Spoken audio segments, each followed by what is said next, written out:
Ashton, I want to give you a little bit of advice. If a man ever comes up to you and says he has a quarter in his pocket, never go in and grab it.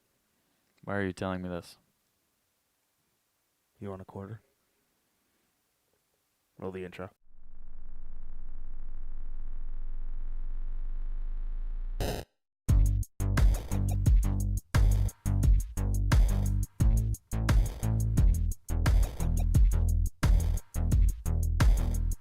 Hello, everybody, and welcome back to Bitcade. This is a brand spanking new episode of Bitcade, and episode 33. 33 episodes of Bitcade that have ever been in the ether up to this date. Up to the first episode in 2020 now. We're in 2020. Can you believe it? Started in 2016. Well, you didn't. But you joined pretty early on. Was it 2017 that you started? I don't know. Primal Target? Yeah. 2016 is when Primal Target started. But we're in 2020 now, so we're moving on. We're getting some years under the belt. We've done 3 PAXs. We've done all sorts of stuff. But that's not what this episode's about. This episode is mainly going to be talking about 3 topics, just like normal. And the bits this month, or this episode, is Alienware versus Nintendo. Ooh. Some CES news happened here early in January, so we're going to talk about that. The PT Awards, yes, the coveted PT Awards.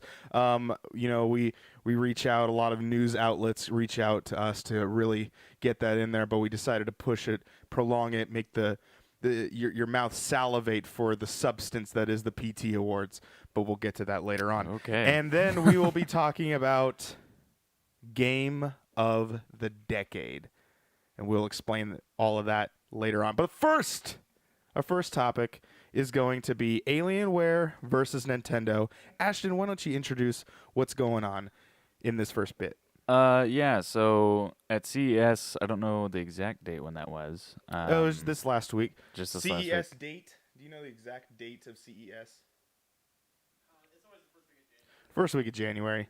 Cool. That's what we're going to good go enough with. for us. Yeah. So basically, if you guys don't know what CES is, it's basically a tech conference of just Consumer Electronic Expo. Yeah, so basically a tech conference, CES. showcase of new technology and CES, stuff. Consumer not just games and stuff, but also Show. like.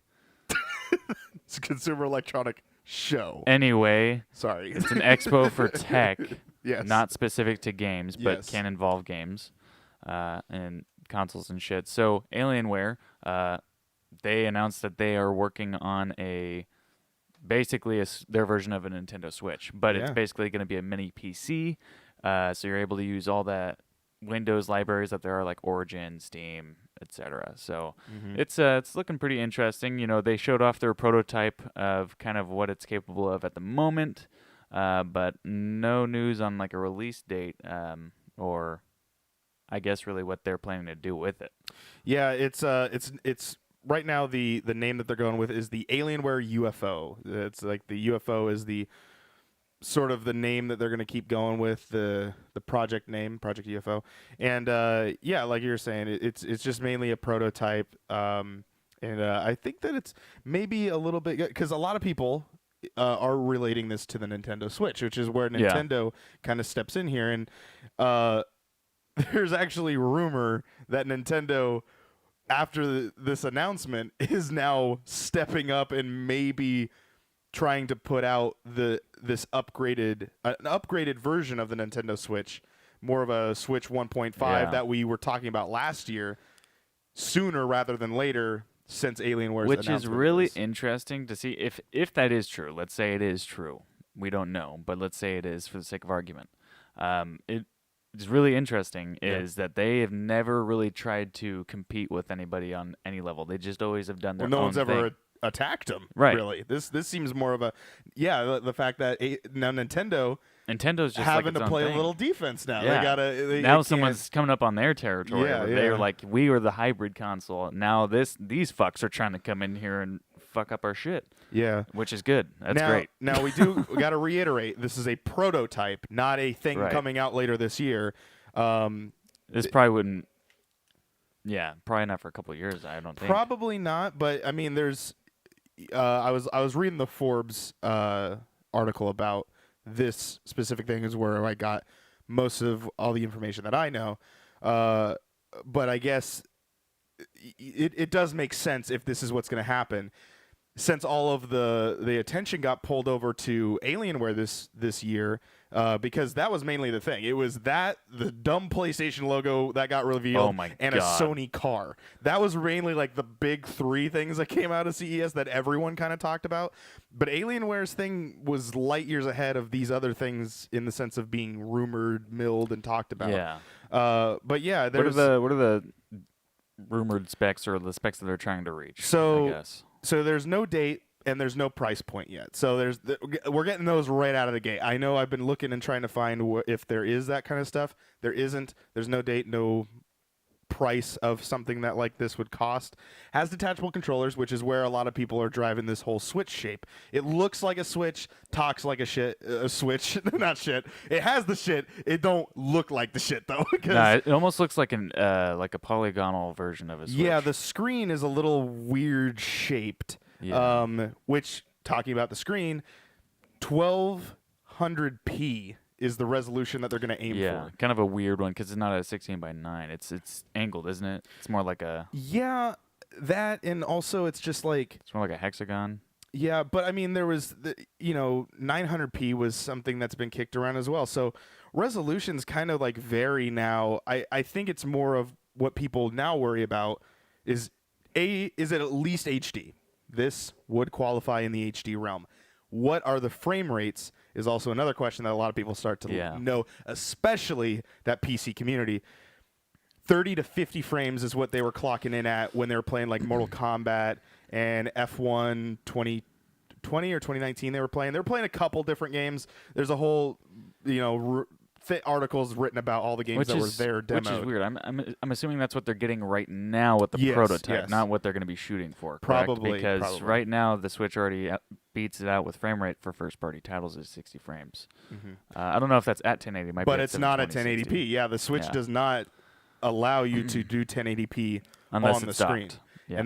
And then speaking of docked, a lot of people wondering, well, can I play this? Can I hook a monitor up to this thing? Can I hook a keyboard, a mouse? Because obviously, what if I want to play like League of Legends on here?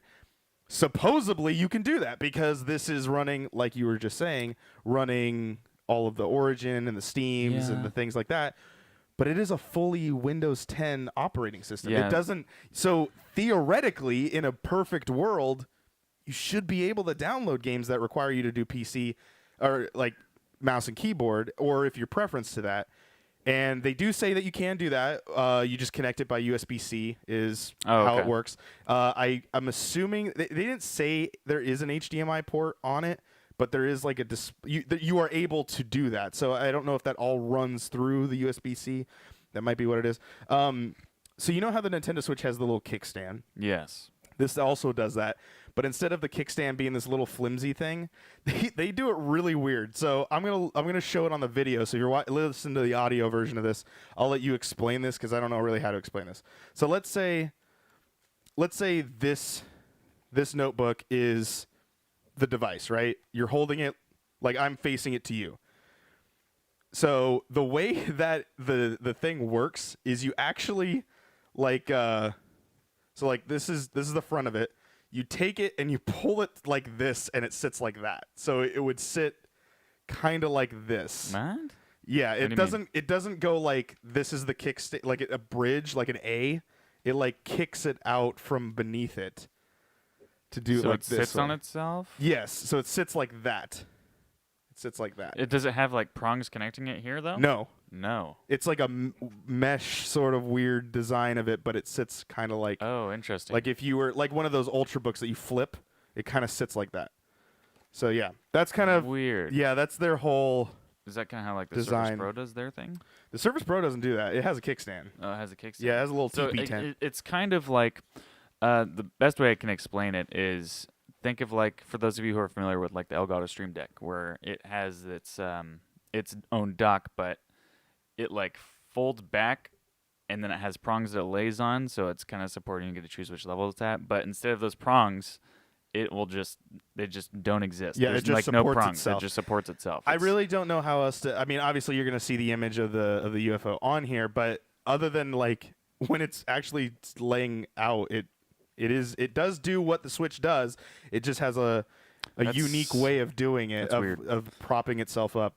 What else they got? Oh, they also mentioned that the processing power on board is that greater than a average notebook that's currently on the market right now. So it's better than an average notebook, like you would just get like a Dell Inspiron.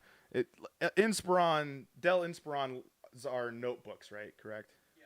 Yes. So you got the Chromebooks, you got the Ultrabooks, you got the notebooks. It's like a regular laptop, but not a gaming laptop. They didn't specify that. They just said a normal average notebook. So, but even then, like even modern You don't day, expect to have a gaming PC in a little tiny. yeah, but square, even so. like modern day like Dell Inspirons, I'm referencing Dell because Dell owns Alienware, that they run pretty well, and then they have pretty decent graphics cards in them. Now, if you want to get like 1060s, 1070s, and 80s and 20 somethings and whatever, you got to get an Alienware laptop. But the Inspirons actually run pretty well. I mean, I had an Inspiron for a really long time, and you could run pretty decent games at 1080p 30 frames. So that seems to be like what they're aiming for. And as long as they can hit 1080 30 frames, not having to be plugged in, and you can play it anywhere you want, they essentially beat the Switch right there. Well, yeah, but yes, but no. And the reason I say is they only have a prototype right now, which means they're probably not going to have it out for at least a year, more likely 2 years. Yeah. And by then, the industry standard is going to be changed. Yeah, So I'm just saying, like, as of right now, if it was to go out versus a Nintendo Switch, it's kind of leaning more towards Alienware. Well, not yes and no. In features, yes. In availability, absolutely. But if you're looking at just the strict specs, what it can actually do, the Switch is still going to beat it because of the docked mode. Yeah, the first part. Well, when it compares to like first-party games, that would beat that In terms of performance. Like when you play like a Mario Odyssey or a Breath of the Wild, you get which those 1080s, actually we've talked about that before, but yeah. their frames are not always 60. Let's just say that. Now they do say that the chip that's inside it is going to either. Now they did specify Intel and AMD, so you might get a choice depending on your preference here. Oh, different models then? But it says it's going to run on the next gen Intel/AMD mobile platform stuff. So those chips that they no, not dual. It's just I think you could choose either of an Intel or an AMD, but it's going to be on their like mobile scales, so not like a full on chip. I don't really know. I don't think you'll be able to probably edit a video on here, but you'll be able to play some video games that are probably unobtainable any other means than this device. Interesting. Okay. Let's see. 8-inch display. Now, you had looked up the Switch's display. Yeah, which I think is like 6 inches, maybe a little bit. 6.2 inches. 6.2 inches. So this thing's going to be a little bit bigger. Which so I it's like. Definitely not fit in your pocket. That's the other thing. Because Switch don't fit in my pocket. Barely fits in my back pocket.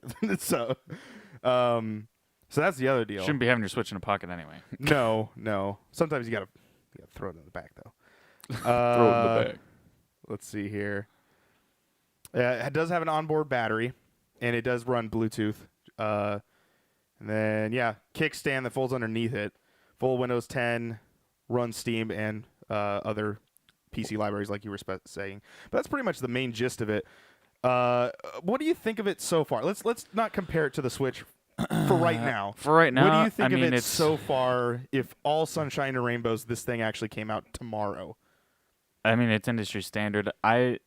So my issue with it is that if it were to launch as is, like it's getting 3250 frames, and at 1200, it's running HD. Mm-hmm. It's not future-proofing itself, and we're coming to an end of an era. And for something like this to just kind of come out with the current industry standard when the game is literally about to change within the next year or two, you're going to end up being sorry that you bought it, because they're just probably going to come out with a new version that's going to be part of the new industry standards. Probably be closer to 4K or a more reliable 60 frames per second. I don't see the point of releasing it as is. I really don't. Okay. It's people have already. Whoever was going to get something like this has already got it. Yeah, it already has a Switch. And, like, you still can't get, I don't think you can Yeah, because you can only play those Nintendo games from the Switch and their own consoles. That it's all like Yeah. Because you have a PC already. yeah, but you don't get to like I can't play The Witcher. Well, I can't play The Witcher on, I guess. Let's say Mass Effect. Let's say Mass Effect. If I want to play all three of the Mass Effect games, I can't play that on my Switch. I can only play it on my Sure. my UFO. I get the convenience of Yeah. it. You know, it's the same model as the Switch. I mean, I know we're not trying to compare to the Switch, but Yeah. it's the same reason you would get that, and is to play those games on the go and at home. You can just play them whenever the hell you want. And that's where the industry's going. So it's super cool. It's the gimmick. Yeah, it is. It is the gimmick, but it's a really good one. Mm-hmm. It's I don't know. To me, I like that they are jumping into it. They are a little late in the game if they're going to be releasing something with that amount of power.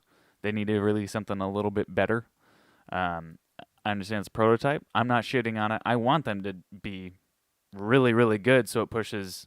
So that way Nintendo has a competitor finally, because they just started with online like a year or two ago. That's true. They That's just got on that. They need somebody to push them, and who better than fucking Alienware to throw some fucking clean looking shit together and get you playing your PC games on the go. I mean, Yeah, I definitely agree with the whole. I am all for this to be like the next step. I'm very happy that there's competition because right now when you think of brands that battle each other, you think of like Coca-Cola and Pepsi, or you know, Disney and Universal, or Xbox and PlayStation.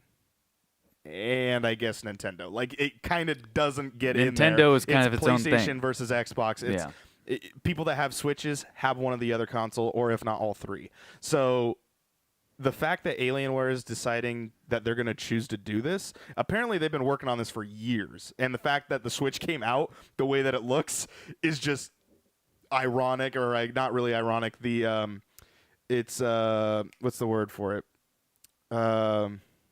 It just kind of happened. It wasn't what they thought they were gonna do, but it kind of just happened to be looking the same way. There was a while back when the Switch was actually getting announced, PlayStation even came out with an idea that kind of looked like the Switch, but it just wasn't. It was, and they had been working on it for years as well. So I think everyone was kind of revolving around this rectangular sort of console to get to where, because it's more logical to play this. The Vita, the PSP, they all look the same. To make it that much bigger, you need to make the screen a rectangle, and then adjusting these controllers adds this more versatile sort of connection to it. And who knows, maybe there was some stuff that they looked at the Switch after it came out, and they were like, oh, it kind of looks like ours. Maybe we should think about how we do this thing now. Yeah, the gimmick of, hey, let's play Steam games on a console. Not a new idea, especially towards Alienware, who tried to make a Steam box, and they were actually like the front runners of designing Steam boxes, and that flopped. That whole idea didn't work, but I think that really what this kind of changes is the fact that this is going to be a PC. This is a full running operating Windows 10 PC that's in this portable little Raspberry Pi case of themselves to get them to do it this, on this portable sort of thing. And I've been listening to a lot of podcasts, and they all kind of hit this one on the head of eventually, our future is a device that connects to a display. Like, we will have our device, but the future is connecting to a display. And so, like, your phones do that right now. You have a Chromecast, you can cast it. You have an Apple TV, you can do that exactly. You don't need to have an Xbox One or a PS4, especially with, let's use Stadia as an example, to even play games. You don't even need to play big AAA games.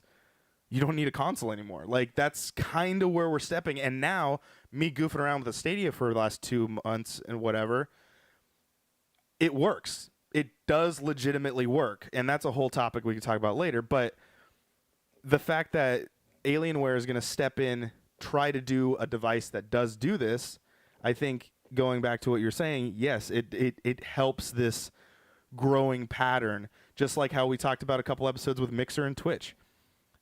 It's only going to be making each other better because one's going to make one thing and they're like, oh, yeah, we need to do that better because we're going to lose sales if we don't change that. Right.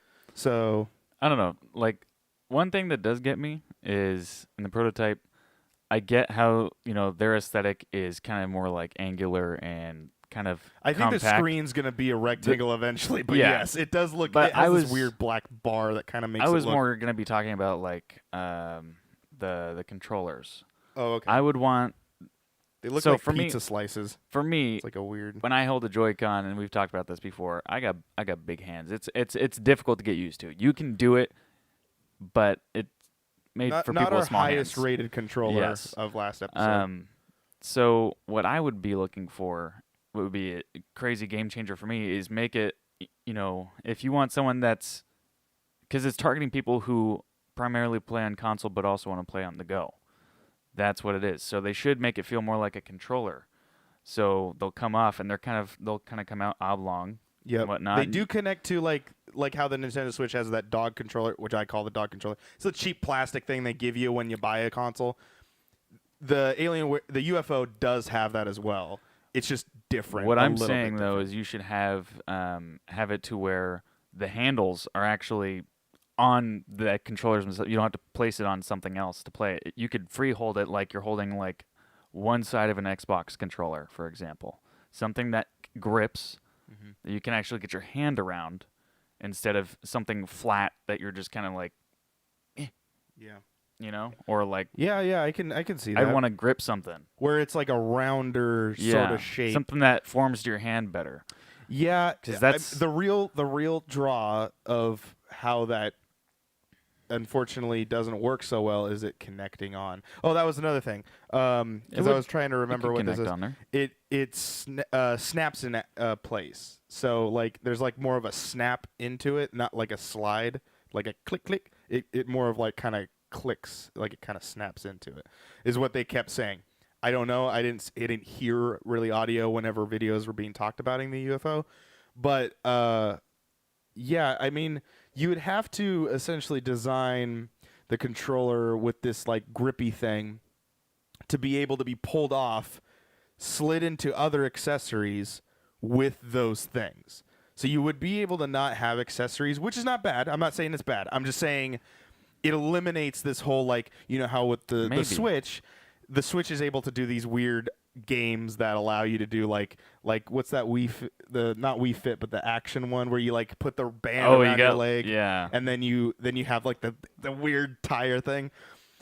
You can't do those games because the accessories would have to. They can't just slide in. I guess you could theoretically. Maybe they could because. I mean, shit. I mean, look, we fucking build spaceships. We can't build a fucking good controller. Hey, my Ethernet cable still gets wrapped around itself, and I always say they put a man on the moon, but I can't make a goddamn Ethernet cable that doesn't wrap around itself. Gotta get a braided one. Maybe that might be it. That's like $70 for how length I would want. Hey, man, just telling you. No. They exist. They're just a little expensive. Speaking of price. What do you think this thing would be if it was released today? I mean, if it were released today, probably just $300. You would say you'd say this would be a $300 console? Yeah, I mean, they're not releasing any exclusives on it. They don't make games. True. They're just all the services already exist. They're not having to do anything. All they're doing is building a piece of hardware that can run it. That's it. Fair enough. Whereas Nintendo had to build all their shit from scratch, their own operating system. They have to release all these party games that you're only going to get through there. So, I mean, why price it higher than the Switch? Yeah, I guess that would be. It's not their operating system. I think in a perfect world, I would think that this thing would come out at $300. I think if it launched today with the fact that it is running Windows 10, they're going to market it as, hey, you can actually use this as a PC, quote unquote, asterisk mark. I think it's probably going to go $450 or $500. I would say that if they have it to where you can dock it and hook it up to the display. You can. You can do that. Yes. Okay. It just goes all through USB-C. I could see why they would, like, how they could market it that way, but I would not. That's a fucking ripoff. There you go. There you go. Ladies and gentlemen, that's going to be it. Comment section below what you guys think about the Alienware UFO and how you think Nintendo is going to respond to this. As far as we know, there isn't really much that has been said, but there is the rumor that we possibly might get an upgraded Switch later this year, sooner than we were going to get. Who knows? But we talked about that last year, too, and that was a big rumor mill as well. But we're going to move on to the second topic.